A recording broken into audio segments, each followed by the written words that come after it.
हिम्मत है तो चुनाव लड़ो ना, भागते क्यों? 56 इंच का सीना लेके प्रधानमंत्री ऑनरेबल मेंबर। आज जब मैं सदन में आ रहा था, बिहार के बहुत सारे लोग नौजवान साथी घर पर मिलने आए और उन्होंने अपनी पीड़ा व्यक्त की। मान्यवर, 2019 में उन्होंने रेलवे भर्ती बोर्ड के द्वारा निकाली गई परीक्षा में प्रारंभिक परीक्षा पास कर ली, मुख्य परीक्षा पास कर ली, चिकित्सा की जांच पास कर ली और 2019 से लेकर आज तक 3 साल हो गए। मान्यवर, 8 से 10 हजार नौजवान ऐसे हैं जिनको नियुक्ति नहीं मिली, जिनको आज तक ज्वाइनिंग नहीं मिली। यह बेरोजगारों के प्रति आपका रवैया है, बहुत ही दुर्भाग्यपूर्ण और पीड़ादायक है। और जब वो रेलवे भर्ती से पीड़ित नौजवान छात्र प्रयागराज में सड़कों पर उतरते हैं, पटना में सड़कों पर उतरते हैं, तो आप अपने ही देश की धरती पर उनके साथ दुश्मनों जैसा व्यवहार करते हैं। आंसू गैस के गोले छोड़ते हैं, लाठियों से उनको पिटवाते हैं, घर में घुस घुस के उनको मरवाते हैं, पिटवाते हैं। ऐसा व्यवहार करते हैं जैसे मालूम पड़ रहा है कि वो दुश्मन देश के नागरिक हैं। ये इस देश के नौजवानों के साथ खिलवाड़ मत कीजिए। और बेरोजगारों के प्रति आपका रवैया क्या है? हर जगह रेलवे में मानव ठेका प्रथा घुसेड़ दिया गया। सफाई कर्मचारियों में ठेका प्रथा, स्टेशन के मेंटेनेंस में ठेका प्रथा, सिग्नल के मेंटेनेंस में ठेका प्रथा, बिजली के मेंटेनेंस में ठेका प्रथा, कोच के मेंटेनेंस में ठेका प्रथा।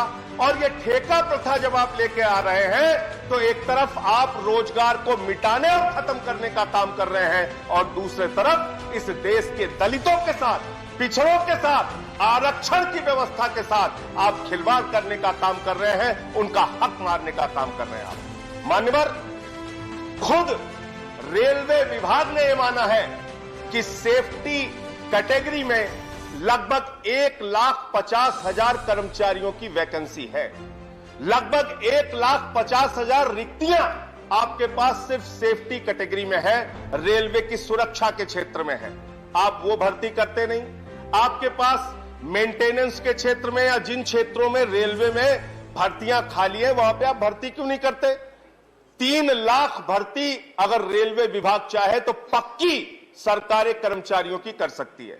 लेकिन आपको पिछड़ों का हक मारना है, दलितों का हक मारना है, निजीकरण करना है, सरकारी व्यवस्था को खत्म करना है। हमारे मंत्री जी ने बयान दिया, मुझे बड़ी प्रसन्नता हुई। मान्यवर, इन्होंने कहा निजीकरण नहीं होगा।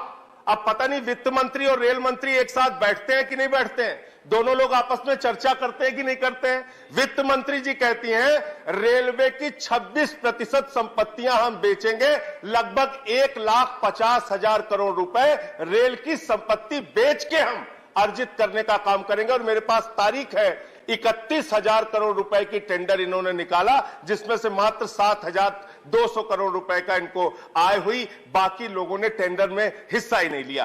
तो आप एक तरफ लोगों के बीच में तो ये कहते हैं कि हम निजीकरण नहीं करेंगे, लेकिन निजीकरण करने के लिए जितनी भी आप योजनाएं ला सकते हैं रेलवे के अंदर, वो लाने का काम करते हैं। दूसरी बात मान्यवर, मैं इनका पढ़ रहा था कि रेलवे में पिछले 5 वर्षों से लगातार आमदनी में कमी आ रही है। लगभग 7.8% इनकी आमदनी घटी है। आमदनी भले ही रेलवे की घट रही हो, भले ही आपने पिछले दिनों में रेलवे के प्लेटफॉर्म की टिकट 50 रुपए कर दिया हो, पैसेंजर के किराए को आपने 3 गुना वृद्धि कर दिया हो, बाकी चीजों में वृद्धि कर दिया हो, लेकिन आपकी आमदनी 7.8% घटी। ये आंकड़े बताते हैं। लेकिन उसके बावजूद आप अपने राजनीतिक कारणों से रेलवे को घाटा पहुंचाने के लिए तैयार रहते हैं। आप अपने राजनीतिक कारणों से रेलवे का नुकसान करने के लिए तैयार रहते हैं। मैं मान्यवर बड़ी विनम्रता पूर्वक आपके माध्यम से पूछना चाहता हूं, हमारी दिल्ली की सरकार तीर्थ यात्रा योजना लेके आई, बुजुर्गों के लिए तीर्थ यात्रा योजना। अब उन बुजुर्गों को तीर्थ यात्रा योजना से आपको परहेज क्या है? बुजुर्गों को तीर्थ यात्रा कराने से आपको परहेज है। और मैं यहां मंत्री जी बैठे हैं, बड़ी विनम्रता पूर्वक आपसे पूछना चाहता हूं, दिल्ली के एक निर्वाचित मुख्यमंत्री को रेल विभाग इसी दिल्ली में वो उन बुजुर्ग यात्रियों से स्टेशन पर मिलने जा रहे थे। मानो मिलने जा रहे थे और उन बुजुर्गों से मुलाकात को रोकने का काम रेलवे विभाग ने किया। और मंत्री जी, आप आईएएस रहे, जिला अधिकारी रहे, उड़ीसा में आप आईएएस के तौर पे नौकरी कर चुके हैं। इस प्रकार का व्यवहार मत कीजिए एक मुख्यमंत्री के साथ। आपको 2500 फोन मैंने किया, 2500 बार आपके विभाग के कर्मचारियों को मैंने सूचना दी, मुख्यमंत्री के आवास से आपको सूचना गई, लेकिन बुजुर्ग तीर्थयात्रियों को अयोध्या जाने से रोकने का काम आप कर रहे हैं, उनकी तीर्थ यात्रा पर रोक लगाने का काम कर रहे हैं। लड़ाई लड़ना है, चुनाव में लड़िए ना। बुजुर्ग तीर्थयात्रियों को आप क्यों टारगेट करते हैं? उनकी यात्रा का विरोध आप क्यों करते हैं? रेलवे की आमदनी कम करने पे आप क्यों लगे हुए हैं? अरविंद केजरीवाल का इतने स्तर पे जाके विरोध आप क्यों करते हैं? चुनाव लड़िए ना। चुनाव से तो आप लोग भागते हैं। एमसीडी का चुनाव हो रहा है, भाग रहे हैं आप लोग, भाग रहे। एमसीडी के चुनाव से भाग रहे मानव। मैं खत्म कर रहा हूं। चुनाव, अरे हिम्मत है तो चुनाव लड़ो ना, भागते क्यों? 56 इंच का सीना लेके प्रधानमंत्री Honorable member, please address the chair. You don't have to answer them. माननीय, मैं ये कह रहा हूं, 3 बार दिल्ली में इनकी जमानत जब्त हो गई मान्यवर। एक बार स्कूटर पार्टी बन गए, 3 सीट आई। दूसरी बार इनोवा पार्टी बन गए, 8 सीट आई। 3 बार से हार रहे और अभी एमसीडी के चुनाव में चुनाव से भाग रहे। करे केजरीवाल का सामना नहीं कर सकते। चुनाव से इतना डरते हैं आप लोग। देश के प्रधानमंत्री की छवि खराब कर रहे हैं आप लोग। देश के प्रधानमंत्री कहते हैं हमारा 56 इंच का सीना है, आप लोग कहते हैं हमारी दुनिया की सबसे बड़ी पार्टी है। दुनिया की सबसे बड़ी पार्टी एमसीडी के चुनाव से भाग रही है, डर रही है केजरीवाल से। आप लोगों को शर्म नहीं आती? तो इसलिए मैं कहना चाहता हूं, नहीं मैं खत्म कर रहा हूं सर, ये गंभीर मामला है। हम लोग सांसद हैं, रेल मंत्री जी, हम लोग सांसद हैं। आपके पास हमेशा कोई पैरवी करने के लिए नहीं आते और न रोज रोज आपको फोन करते हैं। लेकिन अगर हमारे निर्वाचित मुख्यमंत्री को आपका रेलवे विभाग अपमानित करेगा और हम लोग आपसे बात करना चाहेंगे, आप फोन पे नहीं आएंगे, कोई जवाब नहीं देंगे मैसेज का, ये व्यवहार आपका ठीक नहीं है। धन्यवाद। ये बहुत ही दुखद व्यवहार है।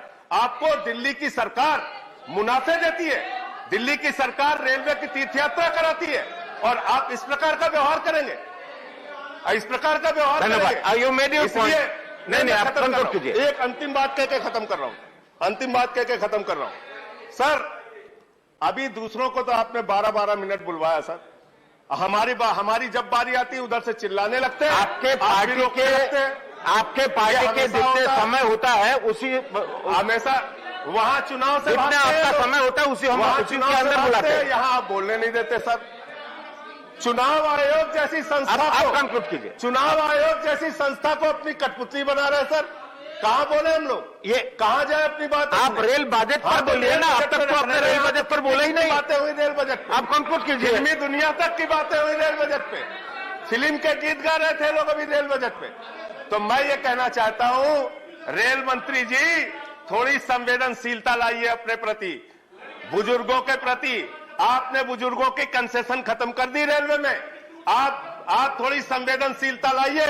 कुलियों के लिए लालू प्रसाद यादव जी जब रेल मंत्री थे, उन्होंने योजना लागू की थी उनको नौकरी देने के लिए। अब देखो कुलियों का भी विरोध कर रहे हैं सर, कुलियों का भी विरोध कर रहे हैं। आप समाप्त कीजिए। आप नहीं, गरीब आदमी का आप समाप्त कीजिए। गरीब आदमी का विरोध कर रहे हैं। आपका समय हो चुका। सबका विकास कहते हैं लोग। चुनाव के बाद सर महंगाई बढ़ा रहे हैं, सिलेंडर का दाम, गैस का दाम, डीजल का दाम, पेट्रोल का दाम, और यहाँ बोलिए कुलियों का विरोध। धन्यवाद। आपका सारा पॉइंट खत्म हो चुका है। आप मैं कह रहा हूं, देश के पूर्व रेल मंत्री ने इस देश के कुलियों के लिए, जिनके ऊपर एक फिल्म बनी थी, गाना था, सारी दुनिया का बोझ हम उठाते हैं, उन बोझ उठाने वालों के लिए देश के रेल मंत्री लालू प्रसाद यादव जी ने नौकरी देने की व्यवस्था की थी। आज वो मारे फिर रहे हैं, एप्लीकेशन देते हैं, धन्यवाद खाते हैं, स्पीकर जवाहर सरकार सुनते। तो इसलिए इस देश के जवाहर सरकार जी साथ खिलवाड़ मत कीजिए। आप लोग तो पकौड़ा योजना पहले जवाहर सरकार जी, यू वांट टू स्पीक। अभी यूपी के नौजवानों को इन लोगों ने कहा मान्यवर, यूपी के नौजवानों को जाके प्रधानमंत्री ने कटोरा योजना दे दी। पहले पकौड़ा योजना, अभी कटोरा। धन्यवाद। अरे